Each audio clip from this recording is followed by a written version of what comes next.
मदीने से आवाज आएगी। आज ये जालिम कुत्ते अगर तुम्हारा दरवाजा बंद करते हैं, इंतजार करो, इंतजार करो, कुछ देर की खामोशी है, फिर शोर आएगा। आज कुत्तों का वक्त है, कल हमारा दौर आएगा। नारे तकबीर, नारे रिसालत, अज़मते रसूल, शाने रसूल, फैज़ाने औलिया इकराम, फैज़ाने आशिक़े रसूल। तुम्हारे घरों से तुम्हें बेघर करने की कोशिश में लगे हुए हैं। एक बात याद रखो, मैं आज के इस मिंबर से उन्हें पैगाम दे करके जाता हूँ, तुम क्या तुम्हारे बाप दादाओं ने भी उखाड़ने की कोशिशें की हैं। क्या बात। और सिर्फ ये एक खित्ता नहीं है, एक खित्ता नहीं है, इन कीड़ों की तो कोई हैसियत नहीं। इनका बाप इजराइल मिलकर गज़ा को कुछ नहीं कर सका। कत्ल करने का मतलब फना करना नहीं होता। इजराइल जैसी जालिम ताकत, जिसके पास सुपर पावर ताकतें, पेट्रोट मिसाइल भी हैं, दादा अमेरिका साथ में खड़ा हुआ है, यूरोपीय यूनियन साथ में खड़ी है, और निहत्ते कंकरियां लेकर खड़े होने वाले बच्चों का मुकाबला कर रहे हैं। और एक दो नहीं, 10,000 से ज्यादा कत्ल भी कर डाले, बच्चों को मार भी दिया, लेकिन पेट नहीं भरा, डर खत्म ही नहीं हुआ। वो डर अभी भी खत्म नहीं हुआ। हजारों को कत्ल तो कर लिया, लेकिन रात की नींद और चैन अभी भी बेकार है, गारत है, क्योंकि उन्हें अंदाजा है इस बात का कि इनमें एक भी जिंदा बाकी रह गया तो कल का वो सलाहुद्दीन बन सकता है। क्या बात। तारीख दोहराई जा सकती है। तुम्हारे इलाकों को उखाड़ फेंकने और इसको बेघर करने की एक ही साजिश होती है कि ये गुलामाने उम्मते मुहम्मदिया में रसूल पाक सल्लल्लाहु ताला अलैहि वसल्लम की इस उम्मत में कोई शेर बेदार ना हो जाए, वरना कुत्तों की नींद हराम करके रख देगा। क्या बात। मेरे अजीजों, अपनी वैल्यू समझो, अपनी हैसियत समझो। जब तुम्हारे साथ बुरी नजर लग जाए तो तुम्हारे उरूज और इर्तिका की मंजिलें शुरू हो जाती हैं। उन जालिमों को ये तारीख याद होना चाहिए कि जब मेरे ख्वाजा सरकार गरीब नवाज हिंदुस्तान तशरीफ लाए थे, उनके आने के बाद जो कुछ भी उनके साथ किया गया, उनके बाप दादाओं ने तारीख बताई होगी। गरीब नवाज को निकालने के लिए, उनकी झोपड़ी उजाड़ने के लिए, उनके खीमे को तोड़ने के लिए, यहाँ तक के सरकार गरीब नवाज जिस दरख्त के नीचे बैठे वहां से उठवा दिया, क्या क्या नहीं किया। लेकिन आज तारीख 800 साल के बाद भी सन्नाटेदार थप्पड़ मार करके बता रही है, जिसको तुम यहाँ से बेघर करने की कोशिश कर रहे थे, अल्लाह ने उसे ऐसा बादशाह बनाया, तुम्हारी हुकूमतें 5 साल के बाद डील डोल होने लगती हैं, और उस मर्द कलंदर की हुकूमत 800 साल से चल रही है, वो भी गर्दनों पर नहीं, लाखों दिलों पर हुकूमत कायम है। क्या बात है, सुभान अल्लाह। कुरान में अल्लाह फरमाता है, वो अम्मा मा यनफउन्नास फयमकुतु बिल अर्द, जो लोगों को नफा देता है वो जमीन में बरकरार रहता है। कुरान की आयत पढ़ करके मैं तुम्हें हौसला देता हूँ, तुम्हें यह हौसला देता हूँ। अल्लाह ने कुरान में फरमाया, इन्ना अर्दी वासिया, मेरी जमीन बहुत कुशादा है, मेरी जमीन बहुत कुशादा है। रब ताला फरमाता है, वलक़द कतबना फी ज़बूर मिन बादि ज़िक्र अन्नल अर्द यरिथुहा इबादियस सालिहून, हमने ज़बूर में ये लिख दिया है कि हम इस जमीन का वारिस नेक बंदों को बनाएंगे। सुभान अल्लाह। आप इस बात के खौफ में न रहे, इस बात के खौफ में न रहे। अजीज़ान गिरामी वक़ार, जो काम तुम्हें करने के लिए कहा गया है वो क्या है? वो एक ऐसा इनकलाब इस जमीन से आना चाहिए, एक ऐसा इनकलाब। आपको मैं एक बात बता दूं, तारीख में जो तुम्हारी सिचुएशन और तुम्हारी हालत के मुताबिक हो, मैं वो बात करने की कोशिश करता हूं ताकि तुम्हारे दिल पर असर हो। आप जिस इलाके में रह रहे हैं, आप यहाँ के हालात बेहतर जानते हैं। वो दिन याद करो जब नबी पाक सल्लल्लाहु ताला अलैहि वसल्लम ने ऐलान नबूवत फरमाया मक्का में, और उसके बाद कुफ्फार और मुशरिकीन का जुल्म शुरू हो गया। गरीब सहाबा को पकड़कर मारते थे। हजरत बिलाल हबशी, हजरत खुबैब इब्न अदी, हजरत खब्बाब इब्न अल-अरद, हजरत ज़ैद बिन दसना, हजरत अम्मार बिन यासिर, ये वो सहाबा हैं जिनको सिर्फ मारा नहीं गया है, आग में तपाया गया है। क्या सब कर लिया। मॉब लिंचिंग मक्का के जालिम करते थे बहुत। और एक दिन ऐसा आया, तवज्जो मैं जो कहने जा रहा हूं, नबी पाक सल्लल्लाहु ताला अलैहि वसल्लम हरम पाक में दाखिल हुए, मस्जिद हरम में आए। खाने काबा की चाबी उस वक्त उस्मान बिन शैबा के पास हुआ करती थी, जो ईमान लाए हुए नहीं थे। ये हज़रत उस्मान गनी नहीं है, वो दूसरे उस्मान है। उस्मान बिन शैबा के पास काबे की चाबी होती थी। हुजूर पाक सल्लल्लाहु अलैहि वसल्लम ने उनके पास आकर के कहा, उस्मान काबे की चाबी दो, दरवाजा खोल के मैं अंदर जाना चाहता हूं। उन्होंने कहा नहीं, तुम हमारा दीन छोड़े हुए हो, हमारे दीन से तुम बरगश्ता हो, मैं तुम्हें काबे में अंदर आने नहीं दूंगा। किससे कहा? कायनात के आका मौला रसूलुल्लाह। हुजूर ने कुछ नहीं कहा। तवज्जो, मेरे आका ने फरमाया, उस्मान याद रखना, एक दिन ये चाबी मेरे पास होगी, और ये चाबी मैं जिसको चाहूंगा दूंगा, और कयामत तक उससे कोई चाबी छीन नहीं सकेगा। सुभान अल्लाह, सुभान अल्लाह। इतनी बड़ी बात, जबकि मक्का के हालात बहुत अलग थे। जगह जगह सहाबा को मारा जा रहा था और छुप छुप करके इस्लाम की तबलीग की जा रही थी। उस जमाने में मेरे आका फरमाते हैं, उस्मान ये चाबी एक दिन मेरे हाथ में होगी काबे की, मैं जिसे चाहूंगा अता करूंगा, और फिर कयामत तक उससे कोई चाबी नहीं छीन सकेगा। यह हदीस पाक में मौजूद है।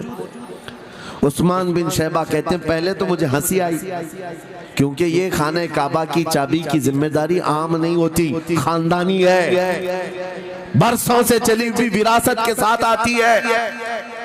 और ये इस तरह से मुझे कह रहे हैं कि चाबी इनके पास चली जाएगी। और फिर उस्मान बिन शैबा कहते हैं, इनके हालात देख करके तो लग नहीं रहा था कि चाबी जाएगी, लेकिन जलाल जिस अंदाज में गुफ्तगू हो रही थी, ये देखकर डर भी लग रहा था कि कहीं ये सचमुच चाबी ले तो नहीं लेंगे। फिर उस्मान बिन शैबा कहते हैं, वो हालात भी आ गए कि जब रसूलुल्लाह हिजरत करके चले गए मक्का, सहाबा भी घर बार छोड़कर चले गए। उस्मान बिन शैबा कहते हैं, आप तो दिल मेरा चौड़ा हो गया, कहां मुझसे चाबी लेने की बात कर रहे थे, कहां इनका घर भी नहीं बचा, घर भी छोड़कर जाना पड़ा। अगर कल तुम्हारा घर छोड़कर जाना पड़े तो मेरी ये बात याद रखना, इस हदीस को याद रखना। हुजूर पाक हिजरत करके चले गए, सहाबा भी अपने घर बार सब छोड़कर मदीने चले गए। उस्मान बिन शैबा कहते हैं, अब तो मेरा सीना चौड़ा था, कहां ये चाबी की बात करते थे, कहां अपना घर भी नहीं रख सके।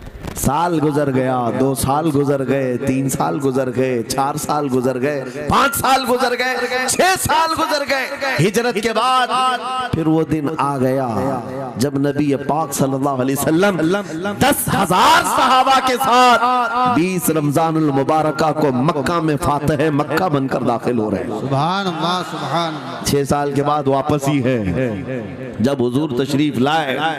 मक्का की गलियों में अब मुकाबला करने की किसी की हिम्मत नहीं थी, ताकत नहीं थी। हुजूर पाक जैसी हरम मक्का में दाखिल होते हैं, सारे इधर उधर छुप करके भाग रहे थे जिन्होंने जुल्म किया था अपने दौर में। कोई इसके घर भाग रहा है, कोई उसके घर भाग रहा है। वो दिन आएगा, याद रखो, वो दिन याद रखना।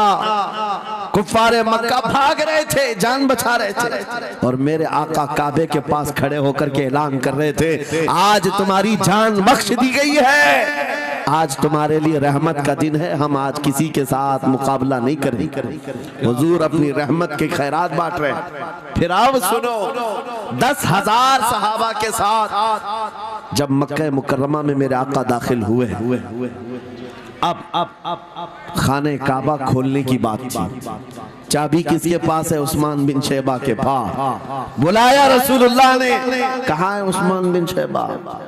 आए सर झुकाए हुए आए, ईमान लाए हुए नहीं थे। कहा लाओ चाबी, चाबी दे दिया हुजूर के हाथ में। कहा है उस्मान क्या मैंने ये बात नहीं कही थी, एक दिन ये चाबी मेरे हाथ में आएगी।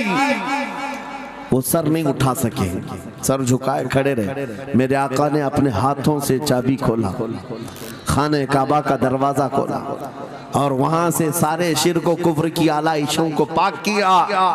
फिर उसके बाद चाबी बंद करके, अब सुनो, मेरे आका बाहर आए और फरमाया आज मैं ये चाबी ऐसे आदमी के हाथ में दूंगा जिससे कयामत तक कोई छीन नहीं सके। क्या बात है, सुभान, कितना बड़ा फरमान है मेरे आका का। सुभान। हुजूर ने जब ये फरमाया तो जो बड़े बड़े सहाबा थे उनके दिलों में ख्वाहिश थी काश चाबी हमें मिल जाए, हमारे खानदान में चलती रहे।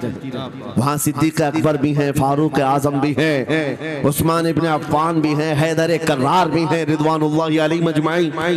सब सहाबा के दिल में ख्वाहिश थी ये चाबी हमें मिल जाए। मेरे आका सल्लल्लाहु अलैहि वसल्लम ने सबकी तरफ देखा और फिर आयत पढ़ी, इन्नल्लाह यअमुरुकुम अन तुअद्दुल अमानाति इला अहलिहा, बेशक अल्लाह तुम्हें हुक्म देता है अमानत उसके अहल के सुपुर्द कर दो। ये आयत पढ़ करके मेरे आका फिर उन्हीं शख्स को बुलाते हैं जिनके पास पहले से चाबी थी, उस्मान बिन शैबा, करीब आओ, करीब आओ। वो कहते हैं मेरी तो हालत गैर थी, आज तो मैं मुजरिम बन करके आया था, कैदी बन करके आया था, मुझे तो आज मारा जाना था, ईमान लाए हुए नहीं थे।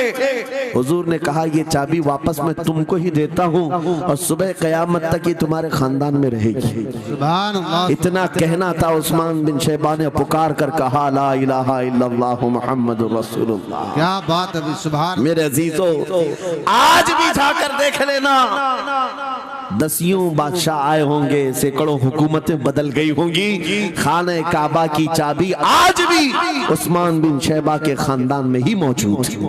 वो सहाबी रसूल। मैं ये हदीस इसलिए आपके सामने अर्ज किया, तुम उस रसूल के उम्मती हो, उस रसूल के उम्मती हो जिन्हें एक बार ललकार करके चैलेंज कर दिया गया था कि काबा की चाबी नहीं देंगे। मेरे आका सल्लल्लाहु अलैहि वसल्लम ने अपने जलाल और जमाल के संगम के साथ ऐलान फरमाया था ये चाबी मेरे हाथ में होगी। आज उस हबीब कायनात रसूल कायनात सल्लल्लाहु अलैहि वसल्लम की उम्मत को मैं ये हदीस सुना करके अर्ज कर रहा हूँ, हालात अगर मक्का जैसे आ गए तो नर्वस मत हो जाना, हमारा घर लुट जाएगा, हमारी चाबियां चली जाएंगी, हमारे कुवाड़ दरवाजे बंद हो जाएंगे। उस नबी को याद करना, आका आपका उम्मती अगर बेघर किया जा रहा है, आपकी तरफ से मदद आ जाए और आएगी, मेरा यकीन है मदीने से आवाज आएगी। आज ये जालिम कुत्ते अगर तुम्हारा दरवाजा बंद करते हैं, इंतजार करो, इंतजार करो, कुछ देर की खामोशी है, फिर शोर आएगा। आज कुत्तों का वक्त है, कल हमारा दौर आएगा। नारे तकबीर, नारे रिसालत, अज़मते रसूल, शाने रसूल, फैज़ाने औलिया इकराम, फैज़ाने आशिक़े रसूल। बात सिर्फ इतनी है कि हम छोटी छोटी तकलीफों से बिलबिला उठते हैं और हम सबर की तरफ नहीं देखते। हमें हालात आज हिला दिए जाएंगे, झिझोड़ दिए जाएंगे। कुरान पाक में रब ताला फरमाता है, हम हसीबतुम अन तदखुलुल जन्नह वलम्मा यातिकुम मसलुल लदीन खलौ मिन क़ब्लिकुम मस्सतहुमुल बअसाउ वद्दर्राउ वज़ुलज़िलू हत्ता यक़ूल अर्रसूल वल्लदीन आमनू मअहू मता नस्रुल्लाह अला इन्न नस्रल्लाहि क़रीब। मेरा रब फरमाता है क्या तुम ये सोच कर बैठे हो कि ऐसी ही जन्नत में दाखिल हो जाओगे और पहले वालों को जिस तरह तकलीफें आई तुम्हें नहीं आएंगी? उनको हिला दिया गया था, यहाँ तक कि रसूल ने भी और उनके साथ ईमान वालों ने भी ये कह दिया, ये कहने लग गए अल्लाह की मदद कब आएगी? आगाह हो जाओ, अल्लाह की मदद बहुत करीब है। कुरान की आयत है। तुम अगर ये गुमान करके बैठे हो कि यूं ही जन्नत में चले जाए, हाँ यूं ही हम सारी मंजिलें तय कर लेंगे। जिसका जितना ईमान होगा उतना वो आजमाया जाएगा, उतने इम्तिहानात से गुजारा जाएगा।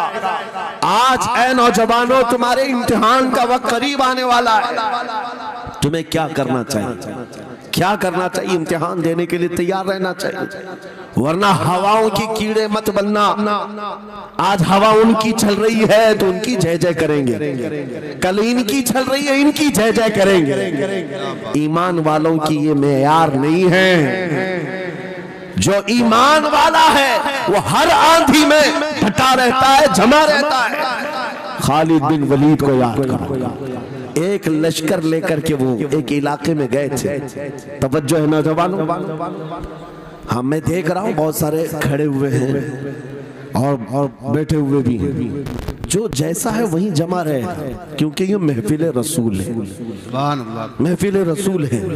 जाहिर सी बात है खड़े होने वाले वो भी उतना सवाब हासिल करेंगे बैठे हुए, लेकिन कुरान कहता है ला यस्तविल काइदून, यानी बैठे हुए लोग खड़े हुए लोगों के बराबर नहीं होते। खैर बात ये है कि आप अपना जहन इस तरफ रखें। खालिद बिन वलीद उस अजीम मुजाहिद की बात कर रहा हूं रज़ी अल्लाह तआला अन्हु। एक लश्कर लेकर, नौजवानों का लश्कर था, एक ईसाई किले का मुहासरा कर लिया, और किले का मुहासरा करने के बाद अंदर सख्त लोग थे, मुकाबला कर रहे थे, लेकिन किला फतह नहीं। अब अंदर वालों ने ये मशवरा कर लिया, जो बड़ा राहिब था, पादरी था, कहा ये खालिद बिन वलीद है, इससे लड़ना आसान नहीं है, ये जहां जाता है फतह के झंडे गाड़ कर आता है। उसने जो गुरु घंटाल था सबको जमा किया और कहा मैं एक तरीका ढूंढा हूं, इसके जरिए से इनके ऊपर हम कामयाबी हासिल कर लेंगे। सबने कहा हम इत्तेफाक करते हैं। कहा क्या तरीका है? गुरु ने कहा, पादरी ने कहा ये बैठाए ये सब चीजें महफिल रसूल के आदाब नहीं। जो लोग बैठा रहे हैं, मैं कह रहा हूं जो जहां है जिस हालत में खड़े रहेंगे इंशाल्लाह। आप अगर खड़े होने में दिक्कत महसूस कर रहे हैं, मैं भी खड़ा होता हूं इंशाल्लाह। ठीक है?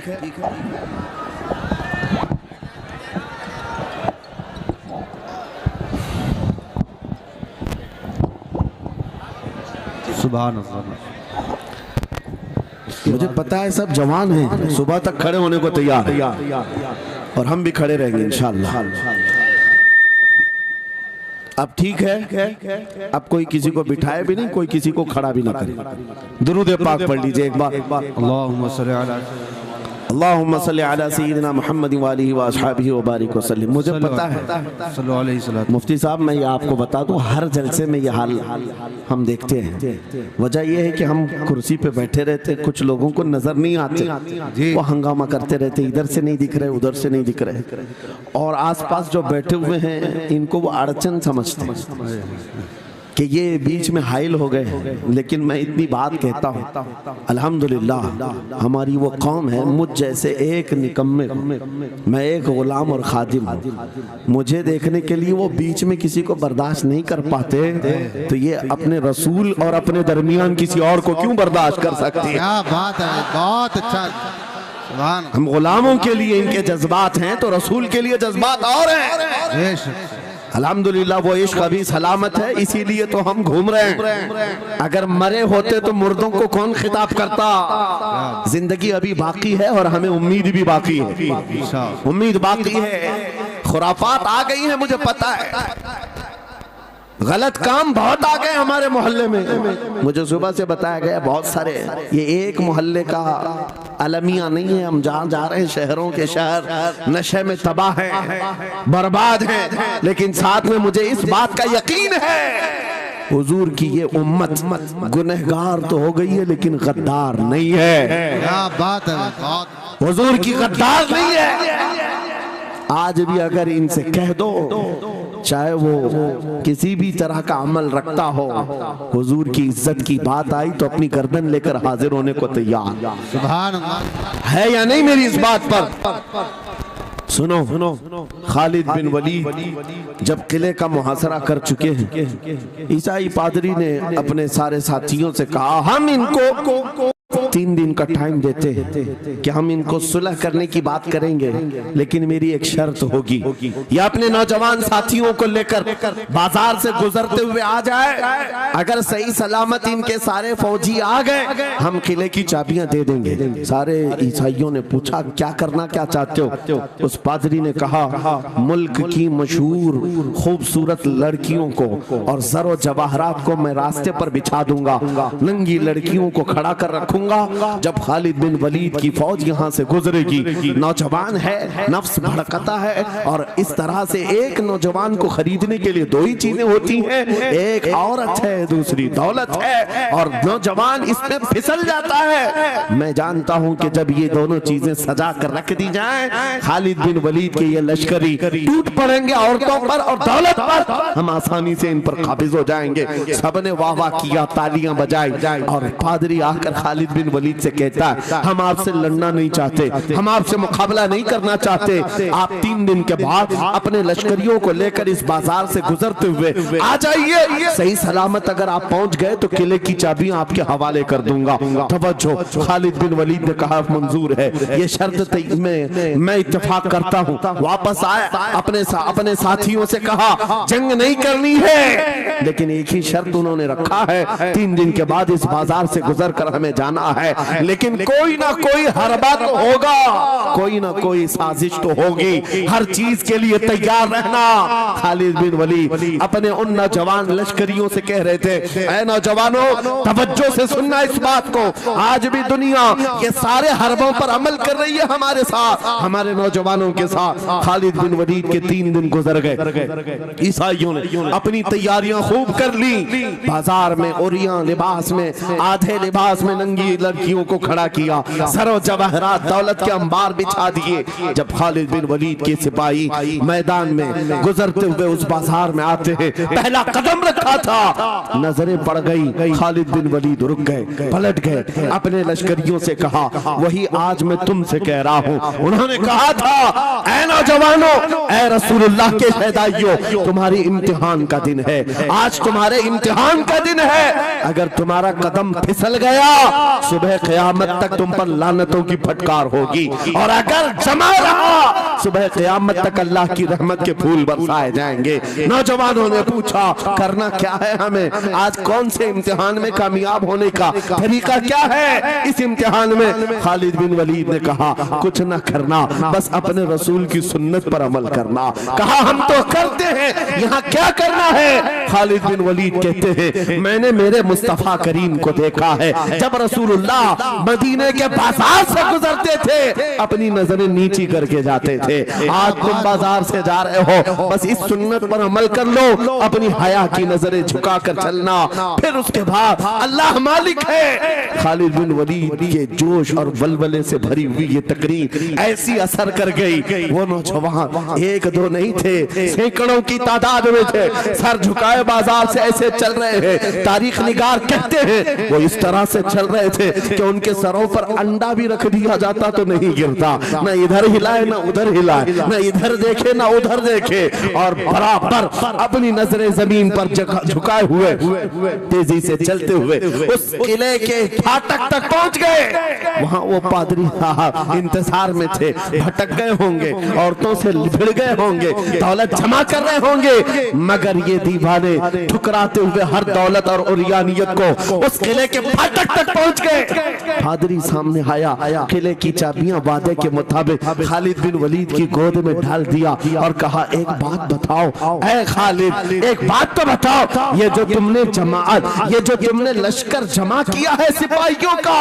ये इंसान है या फरिश्ते हैं? इनके दिल है या नहीं? इनकी ख्वाहिशात है या नहीं? इनके जिस्मों में नफ्स है या नहीं? हमने मुल्क की सबसे खूबसूरत तरीन औरतों को खड़ा कर दिया था, दौलत को बिछा दिया था, इनमें से एक भी उसकी तरफ तवज्जो नहीं किया। खालिद बिन वलीद मुस्कुराकर जो जवाब देते हैं वो हमारा ईमान होना चाहिए। क्या जवाब देते हैं? फरमाते नादान, ऐ ईसाई, उन आंखों को तू खरीदने की कोशिश कर रहा था जिन आंखों में पहले से जमाले मुस्तफा बसा हुआ। क्या बात है, सुभान अल्लाह, अल्लाह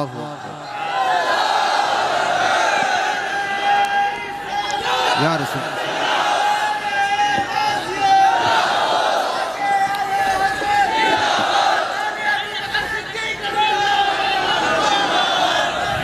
ये जो लोग लाइट के करीब हैं, इनसे गुजारिश है कि आप हट जाएं, करंट लग। मेरे अजीजों, ये जवाब था उन आंखों को दुनिया का हुस्न क्या धोखा दे सकता है जिन आंखों में पहले से जमाले मुस्तफा बसा हुआ। और तारीख ने बार बार ये गुमराह करने की कोशिशें की, एक बार नहीं, दो बार नहीं। कलयुबी में एक हिकायत है, हजरत शहाबुद्दीन कलयुबी ने लिखा है, 3 भाई एक ईसाई बादशाह की कैद में आ गए थे। तीनों सगे भाई थे और जवान भी थे।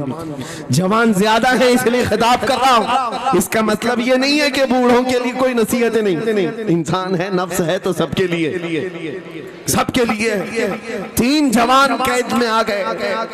बादशाह ने उनको ऑफर दिया कि मेरे दीन में आ जाओ, मैं सिपाही बना लूंगा, वजीर बना लूंगा। मगर वो रसूलुल्लाह के गुलाम थे, मेरे आका के शहदाई थे। कहा इतनी आसानी में तो हम दीन नहीं बेच सकते। तवज्जो है नौजवानों, ये सब तुम्हारे साथ हो रहा है।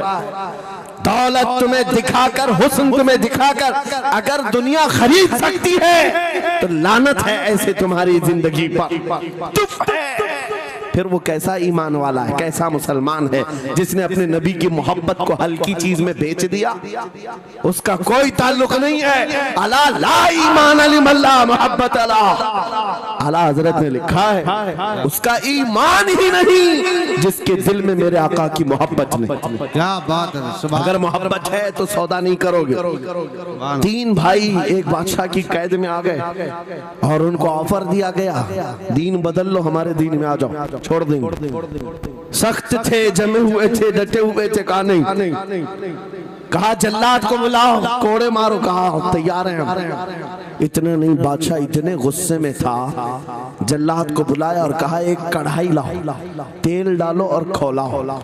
तेल डाल करके खौलाया गया। जब तेल खोलने लगा, इन तीनों में से बड़े भाई को उठाकर तेल में डाल दिया। चलते हुए तेल के अंदर जब उस नौजवान को डाला गया तो फौरन दम जदन में रूह निकल गई, शहीद हो गई। 2 भाई देख रहे हैं, अपने बड़े भाई की मौत देख रहे हैं। ये हालात आ गए, ये बातें याद रखना। थोड़ी देर के बाद बादशाह ने दूसरे से कहा अब बताओ तुम्हारा क्या इरादा है। दूसरे ने कहा अब तो और भी तुमने सख्त कर दिया इम्तिहान, हम तो अपने नबी को धोखा नहीं दे सकते और ना ही मेरे शहीद भाई को। क्या बात। बादशाह ने दूसरे को उठाया और तेल में डाल दिया, खोलते हुए तेल में डाल दिया। 2 शहीद हुए। तीसरा जो था वो 22 साल 25 साल के बीच का था। ये भरी जवानी है, अंगारा होता है। हर नौजवान को ये लगता है कि ये दिन हमारे ऐश के हैं। दुनिया में जहां चमकती हुई चीज को देखता है दिल दे बैठता है, माँ बाप से भाग जाता है, घर बार को छोड़ देता है, उसको हर अच्छी चीज बुरी लगने लग जाती है। ये उम्र बड़ी खतरनाक मंजिल पे आ जाती है नौजवानों, जो इस उम्र में बच गया इंशाअल्लाह वो आगे भी बच जाएगा, आगे भी बच जाएगा। 22 साल का कड़ियल जवान है जिसके सामने उसके 2 भाइयों को खोलते हुए तेल में डाला गया। उसकी कैफियत क्या होना चाहिए? अब पूछा गया तुम्हारा क्या इरादा है? कहा इस तरह तुम 100 बार भी तेल में डालोगे तो मैं यही कहूंगा मेरा रसूल मोहम्मद सुभान अल्लाह सल्लल्लाहु अलैहि वसल्लम हमारे आका मोहम्मद सल्लल्लाहु अलैहि वसल्लम है, मैं यही कहूंगा। बादशाह इतने गुस्से में था, कहा कि इसको चीर दो, इसको काट दो। वजीर था बादशाह का चालाक, उसने कहा इसको कत्ल कर देने, मार देने से कुछ होगा नहीं, मुझे 1 महीने का टाइम दे, इसको चेंज करके लेके आऊंगा, अगर नहीं लाया तो मेरी जिंदगी दांव पे लग जाए। बादशाह ने कहा ले जाओ, 1 महीने का टाइम है, इसको बदल करके लाओ। वजह यह थी कि उस वजीर के घर में बड़ी खूबसूरत लड़की थी जिसके रिश्ते के लिए बड़े बड़े बादशाहों के शहजादों के पैगामात आते थे। वजीर ऐसा था कि इस एक नौजवान पर अपनी पूरी मेहनत सर्व करना चाहता था। घर लाया, कमरे में रखा, अच्छी ग़िज़ाएं दी, कहा मैं तुझे मारना नहीं चाहता, कुछ नहीं, तू अपनी जिंदगी में मस्त रह।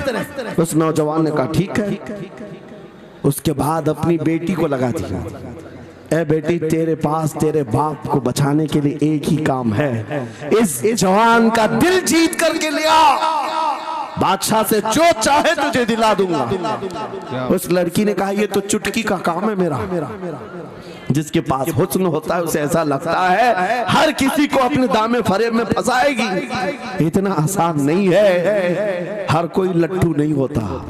रात को जब ये लड़की आती, नौजवान मुसल्ला बिछाता सजदे में चला जाता और वो खड़ी रहती बैठी रहती, खड़ी होती बैठी होती, रात गुजर जाती, वो ओंग ओंग कर चले जाती। कितने दिन हो गए रोजाना वो बात तक नहीं करता, सर तक नहीं उठाता, उसका सजदा लंबा ही होता चला जाए। जब वो चली जाए सजदे से उठ जाए। महीना गुजरने को आया, तंग आ गई, कहा उस जवान को, ए नौजवान, ए पत्थर दिल के लड़के, जरा उठकर एक बार मुझे देख तो ले। मेरे हुस्न को देखने के लिए बादशाहों के शहजादे बेचैन रहते हैं, बड़े बड़ी जगहों से मेरे निकाह के पैगाम आते हैं, मगर मेरे बाप की इज्जत की सलामती के लिए मैं तेरे साथ लगी हूँ। क्या बात है, तुझे गुरूर कितना है, मुझे देखता क्यों नहीं?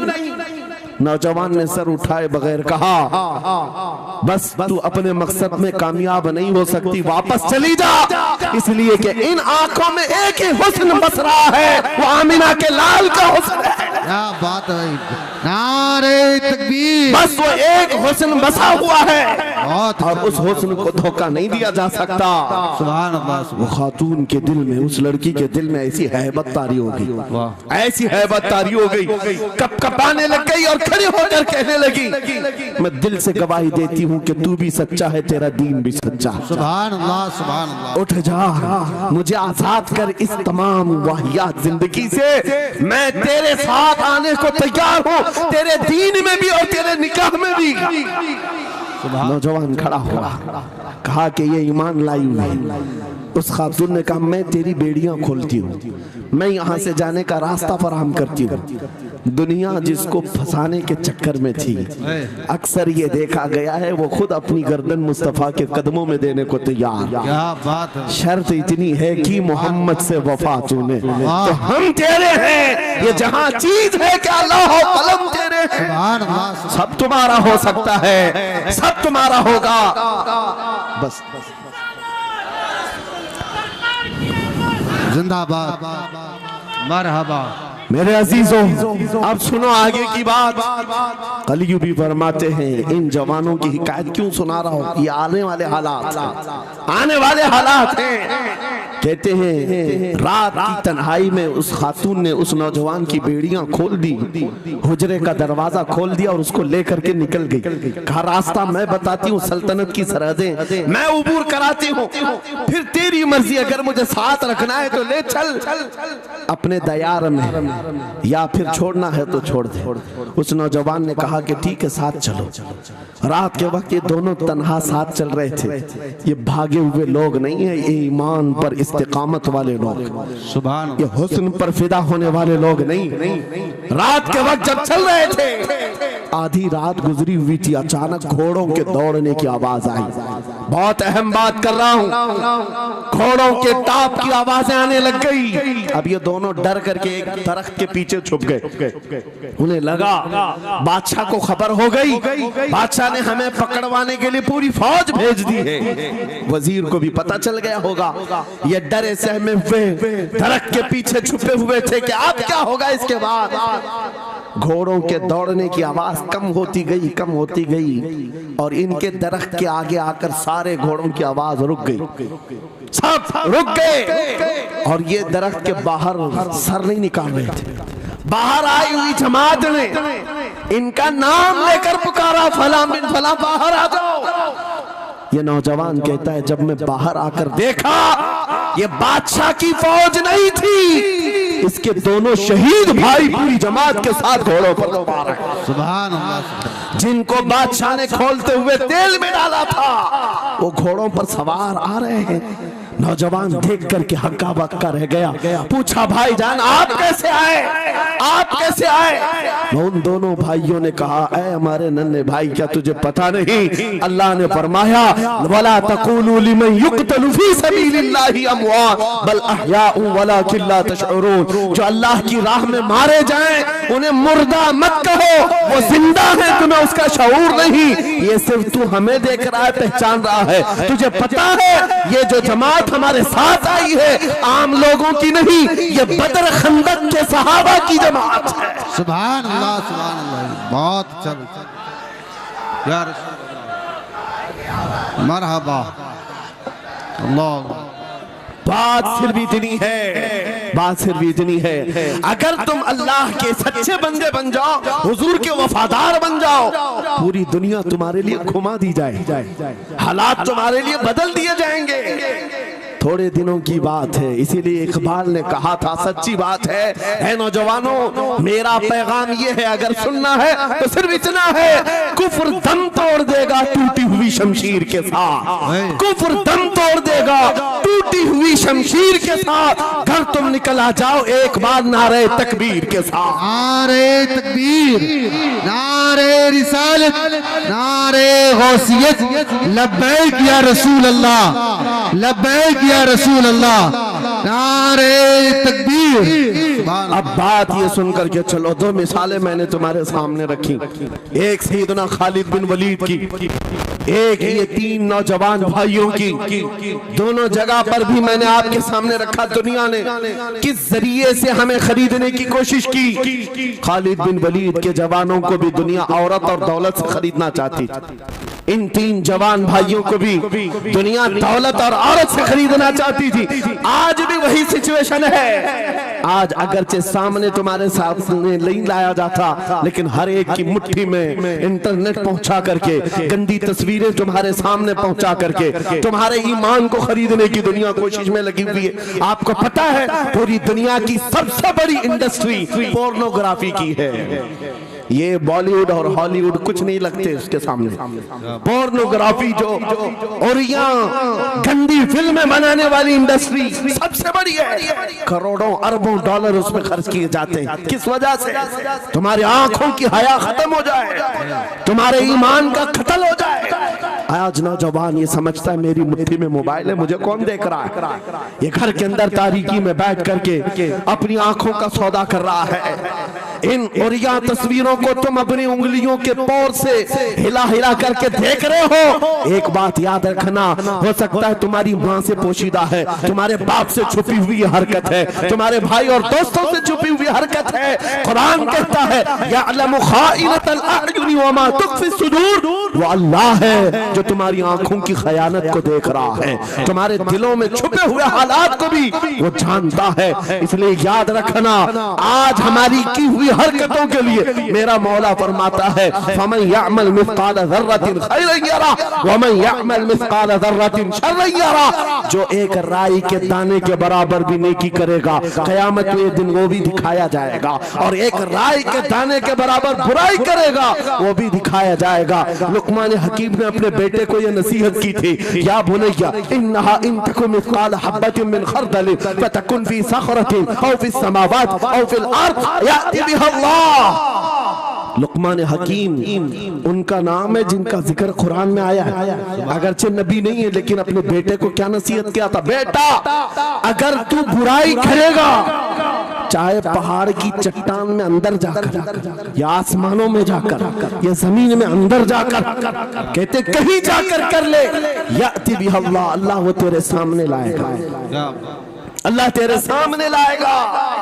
क़यामत के दिन बेआबरू होना हो, ज़लील और रुस्वा होना हो, तो फिर आपकी मर्जी। इज़ा लम तस्तही फस्ना मा शि'त, जब तुम्हारी हया निकल जाए तो तुम जो चाहो कर लो, और अगर ईमान की हया बाकी है तुम्हारे हाथ पैर कांपने चाहिए, तुम्हारे हाथों में कपकपी आ जाए मैं क्या करने जा रहा हूं। ऐ नौजवानों, आज वही सिचुएशन दोबारा आई है। तुम्हारी आंखों को खरीदने के लिए करोड़ों डॉलर लगाए गए। तुम्हें एक बात याद है, बरेली से बड़े करीब रहते हो, ये आला हजरत का इलाका है ना, है ना? आला हजरत वाले लोग हैं। मेरे आला हजरत ने 100 साल पहले कहा था, आंख से काजल साफ चुरा ले, या वो चोर बला के हैं, तेरी गठरी ताकी है और तूने नींद निकाली है। सुना जंगल रात अंधेरी छाई बदली काली है, सोने वालों जागते रहियो चोरों की रखवाली है। ये किसके लिए कहा था आला हजरत ने? कभी आपने सुना? हमारे एक साहब है, उनसे हमने कहा था कभी किसी थाने में ऐसा भी केस रजिस्टर हुआ है कि किसी की आंख से काजल चुराया गया हो और आके कंप्लेंट किया हो किसी ने? आप थाने में जाकर पूछे, वो हंसेंगे। मियाँ, मोबाइल चोरी के वाकयात होते हैं, पॉकेट मार होते हैं, पैसे चोरी के होते हैं, सुन्ना चोरी, चैन चोरी। ये पहला केस सुन रहे हैं कि किसी की आंख से काजल भी चुराया। ये कैसे हो सकता है? ये इस्तिआरा है। मेरे अजीजों, मोमिन की आंख का काजल वो शीशी और डब्बी वाला नहीं, मोमिन की आंख का काजल इश्क मुस्तफा हुआ करता। क्या बात, मोहब्बत मुस्तफा है। और ये छीनने के लिए बड़े बड़े चोर बैठे हुए हैं। तुम्हारी आंखों की हया खत्म हो गई तो तुम जो चाहे करने लग जाओ। तुम्हारी आंखें अगर भटक गई, इसीलिए मेरे आका ने फरमाया, अन्नज़रतु सहमुम मिन सिहामिश शैतान, नजर शैतान के तीरों में से एक तीर है। ये नजरें ही धोखा खाती हैं। फिर ये जो बेहयाई आज आम है, यहां तक कि ये जिस्म फरोशी पर ले आती है। औरत को उसके नंगेपन तक लाती है और मर्द को उसकी बर्बादी पर लाती है नजरें। इसीलिए दवा बताऊं अपनी नजरों को बचाने का? दवा चाहते हो? उसी आला हजरत के शहजादे ने दिया था, मुफ्ती आजम हिंद ने दिया था। दुआ करो बारगाह रब्बुल आलमीन में, कुछ ऐसा कर दे मेरे किरदिगार आंखों में, कुछ ऐसा कर दे मेरे किरदिगार आंखों में, हमेशा नक्श रहे रूए यार आंखों में। उन्हें न देखा तो किस काम की है ये आंखें, कि देखने की है सारी बहार आंखों में। ऐ नौजवानों, तुमने अभी तक जमाले मुस्तफा को शायद सुना नहीं होगा, या तुम्हें देखने की वो तमन्ना आई नहीं होगी जो होना चाहिए। जिस दिन ये तमन्ना आ जाए, हर हुस्न फीका लगने लग जाए, हर खूबसूरती हेच लगने लग जाए, दुनिया की चकाचौंध पर तुम्हारा दिल कभी नहीं जाएगा। बस एक तमन्ना दिल में पैदा करो, अगर अब कोई आंखों में देखना है, एक ही चेहरा देखना है, वो आमीना के लाल का चेहरा देखना। तमन्ना है या नहीं? तमन्ना है? अगर है तो सुनो, क्या था चेहरा? हजरत जाबिर बिन समुरा कहते हैं, एक दिन मैं